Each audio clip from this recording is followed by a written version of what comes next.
So I just printed this coin tray for my Subaru Crosstrek. It took almost 10 hours to print. The quality is pretty good. Let's see how it fits.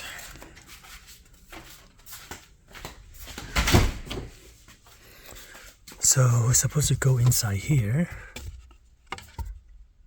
And there's a little notch for the cable and it's just held by friction.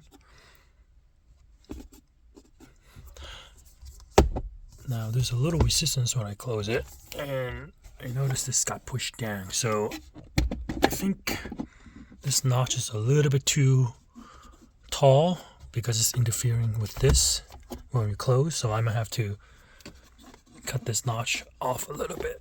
But other than that, it looks pretty good.